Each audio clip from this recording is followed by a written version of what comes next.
You all are welcome in the chemistry classes. We have been studying hydrogen, and in the last video we have started with hydrogen peroxide. In that we have studied about preparation of hydrogen peroxide, manufacture of hydrogen peroxide, and then we have started chemical properties. The last topic of the previous video was acidic nature of hydrogen peroxide. In today's video, we'll be discussing about oxidizing and reducing nature of hydrogen peroxide, a very important topic in acidic medium as well as in basic medium. So let us start our video. तो आज का first topic है oxidizing character of hydrogen peroxide. Hydrogen peroxide is an oxidizing agent in acidic as well as in basic medium और in alkaline medium. तो इसकी आयनिक equations हैं, इनको आपको याद रखना पड़ेगा. इन acidic medium H2O2 gains 2 electron in presence of an acid to form water. तो गेन ऑफ इलेक्ट्रॉन यानी H2O2 का हो गया reduction, so it will act as a oxidizing agent. In basic medium H2O2 gains 2 electron, changes into hydroxide ion. So in acidic medium this reaction will be followed, in basic medium this reaction will be followed. लेकिन ये half reactions हैं. अब ये किसको oxidise करती है वो हम एक एक करके समझते हैं. केस ए, ऑक्सीडाइजिंग नेचर और oxidizing action in acidic medium. Ferrous sulphate जो लाइट ग्रीन का होता है, एसिडिक मीडियम में H2O2 से रिएक्शन करके बनाता है फेरिक सल्फेट जो ब्राउन कलर का होता है. ये तो मॉलिक्यूलर इक्वेशन है ऊपर वाली. FeSO4 sulphuric acid H2O2 gives ferric sulphate and water. और इसी इक्वेशन को अगर हम आयनिक फॉर्म में लिखें तो ऐसे बनेगी equation 2Fe2 plus H2O2 plus 2H plus N gives 2Fe3 plus N plus 2H2O. Second, potassium ferrocyanide is oxidized into potassium ferricyanide, and the reaction is K4FeCN6 combines with H2O2 and sulfuric acid to form K3FeCN6, K2SO4 and water. Third, potassium iodide is oxidized into iodine, यानी iodide oxidize हो रहा है इसके अंदर iodine के अंदर. Reaction is Ki plus H2SO4 plus H2O2 gives K2SO4 iodine and H2O. ये molecular equation है. इसको आयनिक इक्वेशन में ऐसे लिख सकते हैं 2I negative plus H2O2 plus 2H plus N gives I2 plus 2H2O. Fourth property है oxidation of potassium dichromate. Potassium dichromate orange colour का होता है और ये ऑक्सीडाइज होता है into chromium pentaoxide CrO5 and the reaction is K2Cr2O7 plus hydrogen peroxide in acidic medium that is H2SO4 gives K2SO4 and chromium pentaoxide and water.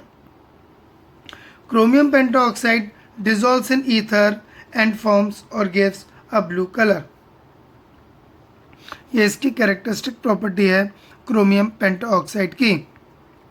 Fifth property PbS lead sulphide जो black colour का होता है H2O2 से reaction करके बनाता है lead sulphate plus water, और lead sulphate होता है वाइट कलर का. तो black PbS is oxidize into white PbSO4. This property is used to restore white color of old lead paintings. यानी पुरानी जो पेंटिंग्स होती हैं जिनमें लेड का कंपाउंड कोई कलर या डाई में यूज़ होता है, तो धीरे धीरे उन पेंटिंग्स का जो कलर है वो डल होने लगता है और वो थोड़ी थोड़ी सी डार्क होने लगती हैं, ब्लैक होने लगती हैं due to the formation of PbS. तो क्या करते हैं, हाइड्रोजन पेरोक्साइड के सॉल्यूशन से उनको वॉश करते हैं धीरे धीरे कॉटन में H2O2 डिप करके लगाते हैं।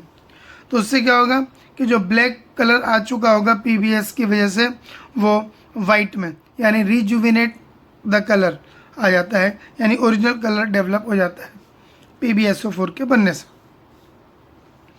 उसी तरीके से mercury react with H2O2 hydrogen peroxide and get oxidize into mercuric oxide plus water. Oxidizing action in alkaline medium, पहले पढ़ा हमने एसिडिक मीडियम में, अब पढ़ेंगे हम लोग एल्कलाइन मीडियम में।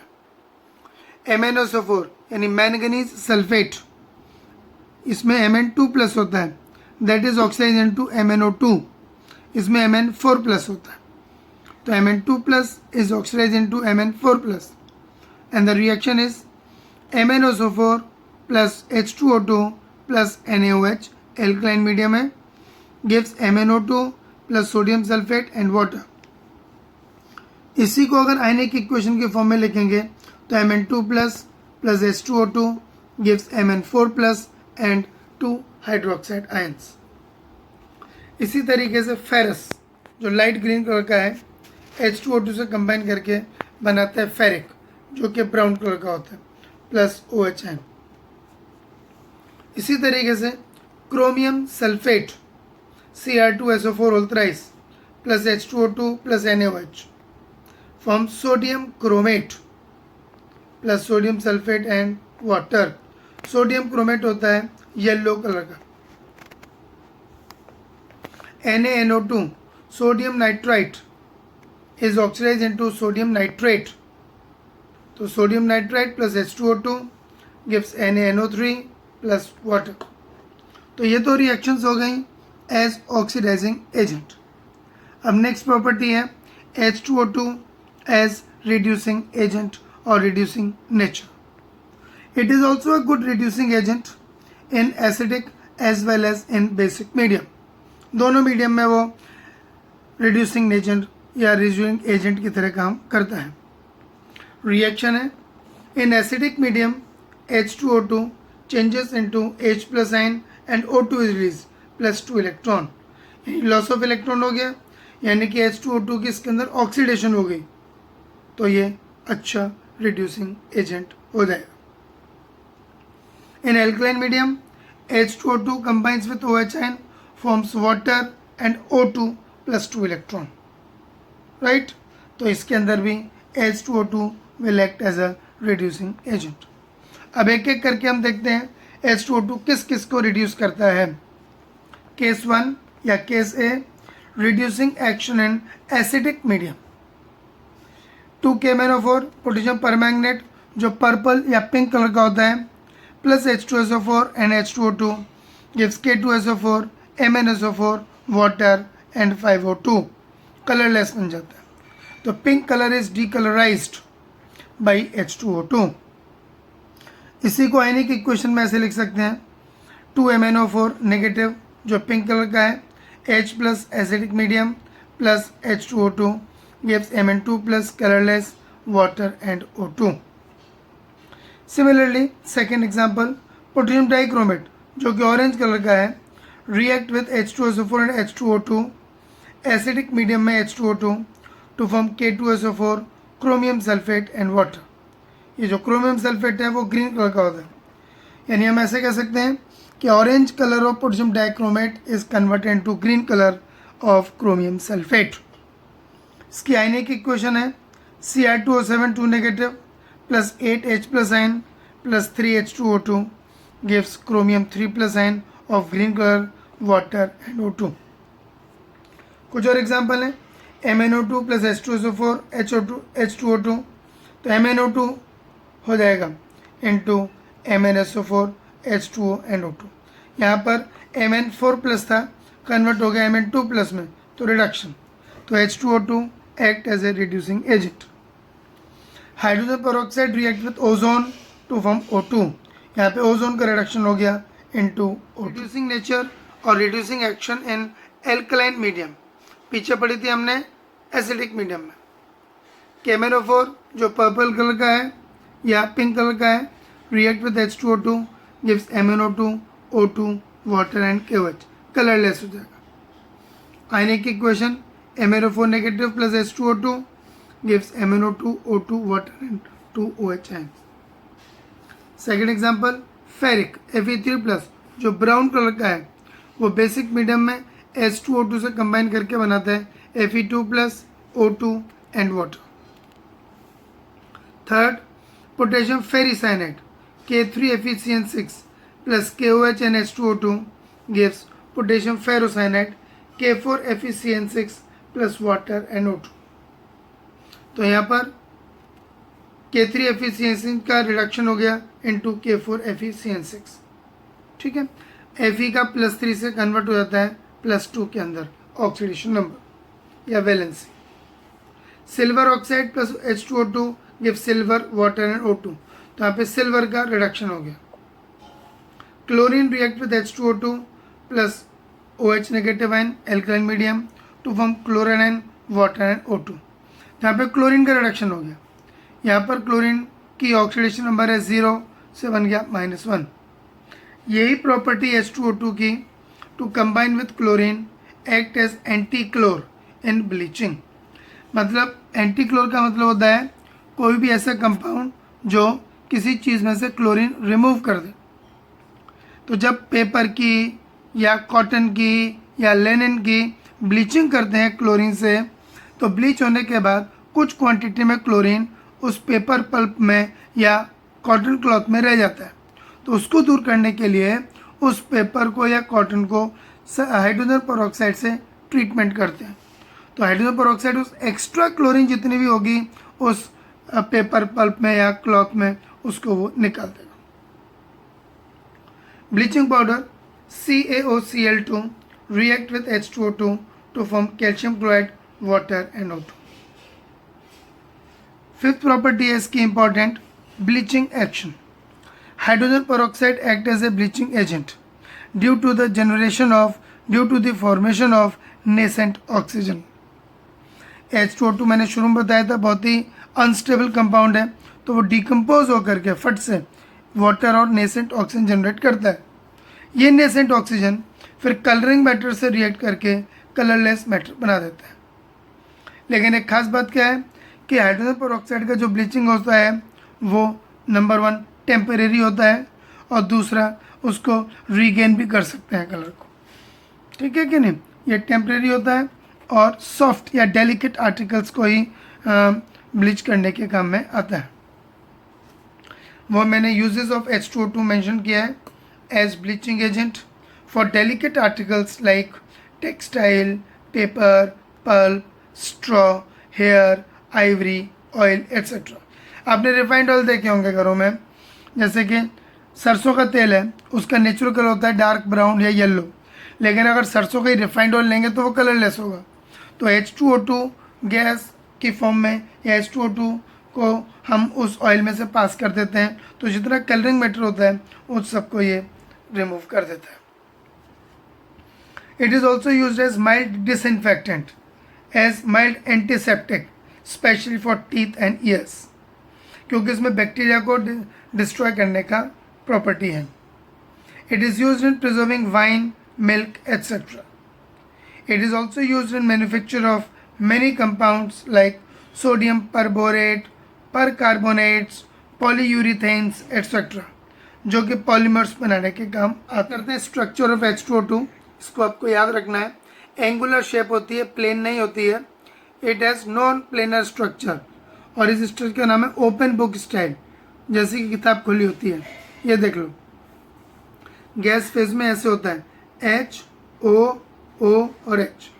ओपन बुक स्टाइल में गैसेस फेज में ये बॉन्ड एंगल है 94.8 डिग्री और ये 111.5 डिग्री. जबकि सॉलिड फेज में बस अरेंजमेंट वैसा ही है, बॉन्ड एंगल डिफरेंट हो जाते हैं. यहाँ पर आ जाएगा बॉन्ड एंगल 101.9 डिग्री और यहाँ पर 90.2 डिग्री. ये याद करने पड़ेगा आपको. लास्ट टॉपिक आती है स्ट्रेंथ ऑफ हाइड्रोजन पेरोक्साइड, यानी कि हाइड्रोजन पेरोक्साइड के जो सॉल्यूशंस होते हैं जो मार्केट में अवेलेबल होते हैं, केमिस्ट्री लैब में अवेलेबल होते हैं, उनकी एक पर्टिकुलर डिज़ाइन स्ट्रेंथ होती है. उस स्ट्रेंथ के बेस पर हम H2O2 को रेट करते हैं. तो उसकी स्ट्रेंथ को एक्सप्रेस करने के दो अलग अलग तरीके हैं। पहला है as weight percentage. Weight percentage का मतलब है it gives the weight of H2O2 in 100 gram of the solution. Example समझें, जैसे कि मान लो हमने लिया 40% solution by wait of H2O2 है, 40% सोल्यूशन बाई वेट दे रखा है। इसका मतलब 40 ग्राम of H2O2 is present in 100 gram of solvent. अगर मान लो यहाँ पर होता है 60% सोल्यूशन बाई वेट, तो उसका मतलब होता है 60 ग्राम of H2O2 is present in 100 gram of the solution. तो एक तरीका है वेट परसेंट का, लेकिन ज़्यादा पॉपुलर होता है एज वॉल्यूम। मार्केट में H2O2 की बोतल देखोगे उसमें वॉल्यूम्स ही लिखे होते हैं। इसका मतलब क्या है समझते हैं हम ध्यान से। It refers to volume of O2 which a solution of H2O2 will produce or will give at STP। Example समझते हैं, जैसे कि हमको कोई H2O2 गिवन है, उसकी लेबलिंग है 20 वॉल्यूम ऑफ H2O2, यही लिखा मिलेगा बस। इसका मतलब होता है it means that 1 litre of this solution will give us 20 litre of O2 at STP। And 20 volume H2O2 का मतलब है कि अगर उस H2O2 का 1 लीटर वॉल्यूम लें तो वो हमको 20 लीटर O2 देगा STP पर। अब इस 20 वॉल्यूम की हम स्ट्रेंथ भी निकाल सकते हैं ग्राम पर लीटर में।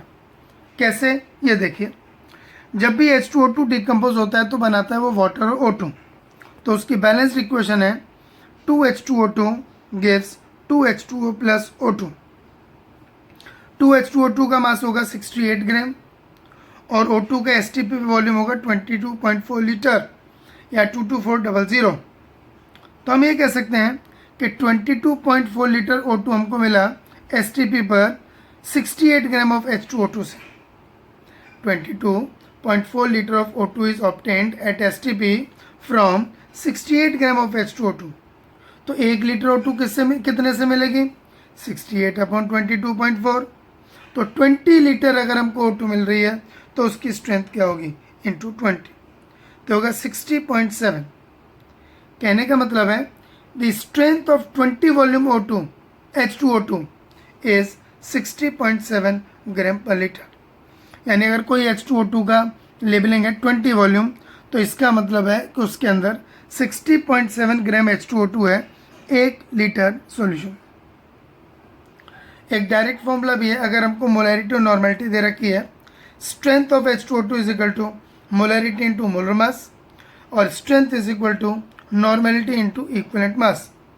नॉर्मेलिटी और इक्विवेलेंट मास हम एक अलग सी वीडियो में समझेंगे और पढ़ेंगे। H2O2 का मोलिकुलर मास होता है 34 और इक्विवेलेंट वेट होता है 17, ये ध्यान रखना। तो इस तरीके से ये चैप्टर ख़त्म हो जाता है। ज़्यादा से ज़्यादा इस टॉपिक के ऊपर छोटे मोटे न्यूमेरिकल आते हैं जिनके कॉन्सेप्ट मैंने बता दिए हैं। जब होगा तो कुछ क्वेश्चंस मैं शीट में भेज दूँगा।